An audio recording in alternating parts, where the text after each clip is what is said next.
ஸல்லல்லாஹு அலைஹி வஸல்லத்துடைய அழகிய குணங்களை பத்தி ஒரு 3 குணங்களை ஸல்லல்லாஹு அலைஹி வஸல்லத்துடைய குணத்தை பத்தி பேசுவான். நாயகத்துக்கு இருந்த நிறைய குணங்கள், இந்த உலக தலைவர்களில் நாயகம் ஸல்லல்லாஹு அலைஹி வஸல்லம் அவர்கள் தனித்து நின்றது நாயகத்தினுடைய குணம்தான். அவர்களுடைய குணமே இந்த உலகத்தின் ஜோதியாக இருந்தது. இஸ்லாம் ஜொலிப்பதற்கு காரணம், ஜோதியாக இருப்பதற்கு காரணம் நாயகம் குணம் மாத்திரம்தான். அதுல 3 குணத்தை அல்லாஹ் குர்ஆன்ல பேசி காட்டுவான்.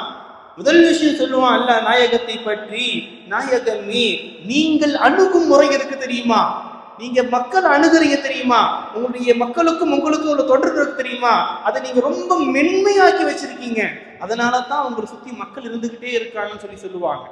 நபி ஸல்லல்லாஹு அலைஹி வஸல்லம் அவங்க கடைக்கு போறாங்க, கடை வீதிக்கு போறாங்க. யாரு போறான்னு பார்க்கணும். உலக தலைவராக இருக்கக்கூடிய நாயகம் ஸல்லல்லாஹு அலைஹி வஸல்லம் போறாங்க கடை வீதிக்கு. அங்கு ஒரு அடிமை பொருட்களை வித்துக்கிட்டு இருக்காங்க. நபி ஸல்லல்லாஹு அலைஹி வஸல்லம் போன நாயகம் ஸல்லல்லாஹு அலைஹி வஸல்லம் அப்படியே அந்த அடிமையை பின்னால பிடிச்சிடுறாங்க. இதெல்லாம் உலக வரலாறுகளை மதீனத்துல அரபு தேசங்கள்ல புரட்டி போட்ட ஒரு சம்பவங்கள். நபி அவர் அடிமையை பிடிக்கிறாங்க. உலக தலைவர் என்று சொல்கின்றார்கள், நான் தான் இந்த உலகத்திற்கு கடைசியாக அனுப்பப்பட்ட நபி என்று சொல்கின்றார்கள். ஆனாலும் அந்த நபி போயிட்டு ஒரு அடிமையை பிடிக்கிறாங்க. அந்த அடிமையை பத்தி சொல்லுவாங்க, அவங்க பார்க்கும்போது கொஞ்சம் விகாரமாக இருப்பாங்க, உலக பார்வையில் தமீமான்னுவாங்க, உலக பார்வையில் கொஞ்சம் விகாரமான தோற்றத்தை கொண்டவங்க. அவங்களை போய் நபி அப்படியே பிடிக்கிறாங்க. பிடிச்ச நாயகம் ஸல்லல்லாஹு அலைஹி வஸல்லம் மை யஸ்தரி ஆதல் அபத், இந்த அடிமையை என்கிட்ட இருந்து யாரு வாங்குறா? இப்படி விளையாட்டுக்கு நபி போய் பிடிச்சிட்டு இவரை யார் என்கிட்ட இருந்து வாங்கிக்கிறான்னு சொல்லி கேட்கும் பொழுது அவர் சொன்னாரு, நாயகமே என்ன யாரு நாயகமே வாங்க போறா? என்னெல்லாம் வாங்க மாட்டாங்க, நான் விலை போகாத அடிமை நாயகமே என்று சொல்லும் பொழுது நாயகம் ஸல்லல்லாஹு அலைஹி வஸல்லம் சொன்னாங்க, வலாக்கின் என்றாலும் அல்லாஹ்விடத்துல மகத்தான இடத்துல இருக்கப்பான்னு சொன்னாங்க. நீ கண்ணியமான இடத்துல இருக்குன்னாங்க. இந்த அணுகுமுறை தான் யாரையிடமும் ஸல்லல்லாஹு அலைஹி வஸல்லம் அவர்கள் கோபித்தது கிடையாது, சண்டை பிடித்தது கிடையாது, அன்போடு பழகினார்கள். அதுவே உலக மக்களை நபி அவர்களின் பக்கம் திரும்ப வைத்தது. 2வது குணம் சொல்லுவார்கள், நபியை பத்தி சொல்லும்போது அல்லாஹ் சொல்லுவான், அவங்க மன்னிச்சு விட்டுறாங்க, நாயகம் ஸல்லல்லாஹு அலைஹி வஸல்லம் மன்னிச்சு விட்டுறாங்கன்னு சொல்லுவாங்க. அல்லாஹ் சுமாமா ரலியல்லாஹு அன்ஹு இஸ்லாத்துக்கு வர்றதுக்கு முன்னால யமன் வாசி சுமாமா ரலியல்லாஹு அன்ஹு அவங்க யமன்ல இருந்து தான் மக்காவுக்கு மொத்த பொருட்களும் வரும். சுமாமா ரலியல்லாஹு அன்ஹு அவங்க ரசூலுல்லாஹ்வுக்கு ரொம்ப கஷ்டம் கொடுத்துக்கிட்டு இருந்தாங்க. கஷ்டம் கொடுக்கறதுனா ரொம்ப கஷ்டத்தை கொடுத்துட்டு இருந்தாங்க. அந்த சமயத்துல சுமாமா ரலியல்லாஹு அன்ஹு மாட்டிக்கிறாங்க. இதுவரையும் இஸ்லாத்துக்கு வரல, சுமாமாவா இருந்தாங்க. ரசூலுல்லாஹ்வுக்கு கஷ்டம் கொடுத்தாங்க. ஆதன் நபிய ஸல்லல்லாஹு அலைஹி வஸல்லம் அவங்க நபிக்கு கஷ்டம் கொடுத்துக்கிட்டு இருந்தாங்க. சுமாமாவை பிடிப்பட்டதும் சுமாமாவை மதீனாவில் விற்கிறாங்க. மதீனாவில் ரசூலுல்லாஹ் வச்சுட்டு மதீனாவில் வச்சிடுறாங்க. மஸ்ஜிதுல் நபவியில வைக்க சொல்லிட்டு நபி ஸல்லல்லாஹு அலைஹி வஸல்லம் சொன்னாங்க சஹாபாக்கள் கிட்ட, அஹ்ஸினு இலைஹி, அவங்க கிட்ட நல்ல முறை நடந்துக்குன்னாங்க. முதல் முறை நபி அவங்க போய் பாக்குறாங்க சுமாமாவை. நபி ஸல்லல்லாஹு அலைஹி வஸல்லம் பார்த்து சொன்னாங்க, நீ என்னை கொல்வதற்கு தகுதியான ஆள் நான் தான், நீ என்னை கொன்றுனாங்க. ஒண்ணு நீ கொல்வதற்கு தகுதியான ஆள் நான் தான், கொன்றுனாங்க.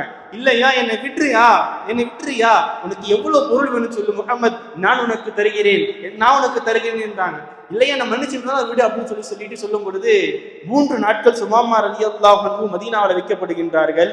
3 நாட்களுக்கு பின்னால சுமாமா ரலியல்லாஹு அன்ஹு அவங்களை நபி ஸல்லல்லாஹு சொல்லிட்டாங்க, அவுத்து விட்டுருங்க அப்படின்ட்டாங்க. சுமாமாவை நேரா வந்தாரு. சுமாமா ஒழு செஞ்சாங்க, குளிச்சுட்டு வந்துட்டு அஷ்ஹது அல்லா இலாஹா இல்லல்லாஹ் வ அன்னக ரசூலுல்லாஹ், அஷ்ஹது அல்லா இலாஹா இல்லல்லாஹ், இறைவன் தான் ஒருவன், வன்னக்க ரசூலுல்லாஹ், நீங்க ரசூல் தான் சொல்லி இஸ்லாத்துக்கு வந்துட்டு சொன்னாங்க. இந்த உலகத்திலேயே எனக்கு பிடிக்காத ஒரு ஊர் எது தெரியுமா? மதீனா தான். மதீனாவை எனக்கு பிடிக்கவே பிடிக்காது. ஆனா இப்ப சொல்ற மதீனா தான் எனக்கு உலகத்திலே பிடித்த இடம் மதீனா தான். இந்த உலகத்திலே எனக்கு பிடிக்காத மார்க்கம் என்றால் அது இஸ்லாமிய மார்க்கத்தை அவ்வளவு வெறுத்தேன். இப்ப சொல்றேன், இந்த உலகத்தில் எனக்கு பிடித்த மார்க்கம் என்றால் அது இஸ்லாம் மாத்திரம் தான். இந்த உலகத்திலே எனக்கு பிடிக்காத நபர் யார் தெரியுமா? நீங்களாதான் இருந்தீங்க. இப்ப சொல்றேன், இந்த உலகத்தில் எனக்கு ஆக சிறந்தவர்கள் நீங்கள் தான் என்று, ஆக பிரியமானவர்கள் நீங்கள் தான் என்று சொல்லி அந்த இஸ்லாத்தை ஏற்றார்கள். நபியினுடைய மன்னிப்பு குணம். எடுத்து அல்லாஹ் சொல்லுவான், நீங்க எந்த காரியத்தை செஞ்சாலும் நீங்க மஷோரா செய்றீங்க, மக்களிடத்துல சஹாபாக்கள் இடத்துல ஆலோசனை செஞ்சு செய்யறீங்கன்னு சொல்லி நபியுடைய குணத்தை சொல்லுவான். நபி அவர்கள் சும்மா ஒரு விஷயத்தை எடுத்தோன்னு செஞ்சிட மாட்டாங்க. உலக தலைவர்கள் நபி அவங்க செய்யுன்னு சொன்னா செஞ்சிருவாங்க சஹாபாக்கள். ஆனாலும் நபி அவர்கள் சஹாபாக்கள் இடத்துல ஆலோசனை கேட்பாங்க. கொஞ்சம் பத்ருடைய வரலாறுகளை தேடி பார்த்தோம்னா, பத்ர் நடக்கிறதுக்கு முன்னால் நபி ஸல்லல்லாஹு அலைஹி வஸல்லம் சஹாபாக்கள் எல்லாம் ஒன்று சேர்க்கிறாங்க. அன்சாரிகள் இருக்கின்றார்கள், முஹாஜிரீன்கள் இருக்கின்றார்கள். எல்லோரையும் அழைத்து நபி அவங்க என்ன பண்ணலாம்னு கேட்கிறாங்க, ஐடியா கேட்கிறாங்க. நபி சொன்னா செய்யறதுக்குள்ள இடத்துலதான் சஹாபாக்கள் இருக்காங்க. ஆனாலும் நபி கேட்கிறாங்க, என்ன பண்ணலாம் சொல்லுங்கன்னு சொல்லி கேட்கும் பொழுது அங்கிருந்த சஅத் ரலியல்லாஹு அன்ஹு அவங்க எந்திரிச்சு ஒரு பேச்சு சொல்றாங்க. அவங்க பேச ஆரம்பிக்கிறாங்க. அந்த பேச்சு தான் மதீனாவில் இருந்த சஹாபாக்களுக்கு எல்லாம் ஒரு உற்சாகத்தை கொடுத்தது. இந்த விஷயத்தில் நம்ம எப்படி செய்யணும்னு சொல்லி கொடுத்தது.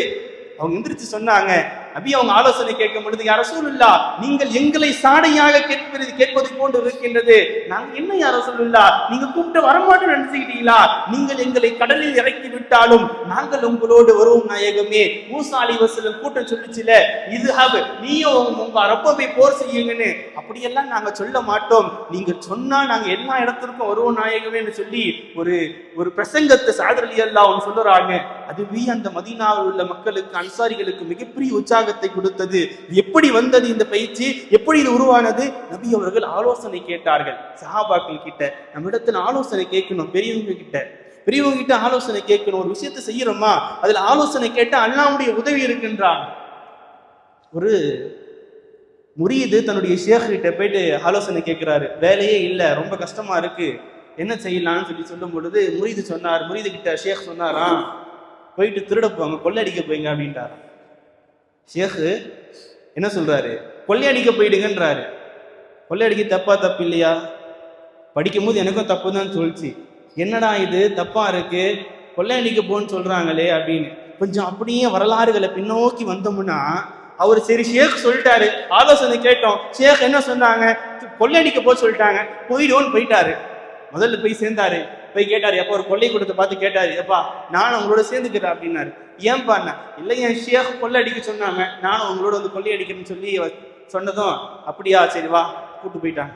அப்படியே வரலாறுகளை வந்துகிட்டே இருங்களேன், என்னோட வந்து பாருங்க. அந்த வரலாறுல மஷோராவில் கிடைக்கக்கூடிய பலன், ஒரு பெரியவரிடத்துல ஆலோசனை செய்யக்கூடிய விஷயங்கள் எவ்வளவு பலன் தரக்கூடியதாக இருக்குன்னு. அவங்க கொள்ளை அடிக்க போயிட்டாங்க. ஒரு பெரிய வியாபார கூட்டத்துடைய கடையுடைய நகைக்கடையுடைய வீட்டுக்கு கொள்ளடிக்க போறாங்க.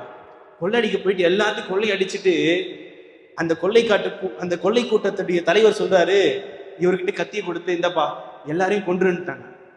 இவர்கிட்ட கொடுத்து எல்லாரையும் கொன்றுட்டவொடனே இவர் பார்க்க கத்தியை வாங்கிட்டு, என் ஷேக்கு கொள்ளை அடிக்கதான் சொன்னாங்க, கொலை பண்ண சொல்லல போயா அப்படின்னு நான் சொல்லிடலாம். ஆனா விட்டா என்ன ஆயிடும், இப்போ நீ கொல்ல மாட்டேன்னா உன்னை கொன்றுவாங்க. இவர் என்ன பண்ணாரு, கொள்ளை அடிக்க வந்தவங்க எல்லாரையும் கொண்டுட்டாரு. கொள்ளையடிக்க வந்தவங்க எல்லாரையும் கொண்டுட்டு, எப்பா எனக்கு இந்த பொருள்லாம் வேணாம், ஏதோ என் ஷேக் சொன்னாங்க நான் வந்தேன், பார்த்தா இவன் உயிரெல்லாம் கூட சொல்றான், அதனால இவனையே கொண்டு அந்த கொள்ளையடிக்க கூட்டத்தையே கொண்டு இவர் நின்ட்டாரு. இப்போ அந்த வீட்டில் உள்ளவங்க சொன்னாங்க, எங்களுக்கு நீங்க காப்பாத்திருக்கீங்க, நீங்க எங்களை காப்பாத்திருக்கீங்க, அதனால எங்களுடைய பொருட்கள் இருந்து பாதி அப்படியே உங்களுக்கு கொடுத்துடுறோம், எங்களுடைய நகைக்கடையில இருந்து அப்படியே பாதி கொடுத்தோம், நீங்க வியாபாரம் செஞ்சுட்டு போங்க அப்படின்னாங்க. என்ன, ஒரு நல்லவர்களிடத்தில் மஷோரா செய்வது எப்படிப்பட்ட பலனை தரும் என்பதை நம்ம வரலாறுகள் நமக்கு சொல்லி தருது. நல்லவங்க கிட்ட மஷோரா செய்யறது, இந்த 3 குணத்தை அல்லாஹ் குர்ஆன்ல நபியுடைய குணம் என்று பேசி காட்டுவான். வல்ல ரஹ்மான் இந்த குணங்கள் அனைத்தும் நம்மிடத்தில் வருவதற்கு தௌஃபீக் செய்வானாக. நபியை அப்படியே வாழ்க்கையில் பின்பற்றுவதற்கும், நபியை அப்படியே என்னுடைய குணமாக ஆக்கிக் கொள்வதற்கும், நம்முடைய நஃப்ஸை அழித்து நபியினுடைய குணத்தையே நம்முடைய வாழ்க்கையில் கொண்டு வரக்கூடிய தௌஃபீக்கை வல்ல ரஹ்மான் நம் அனைவருக்கும் தந்தல் புரிவானாக. ஆமீன். சுப்ஹானல்லாஹி வபிஹம்திஹி.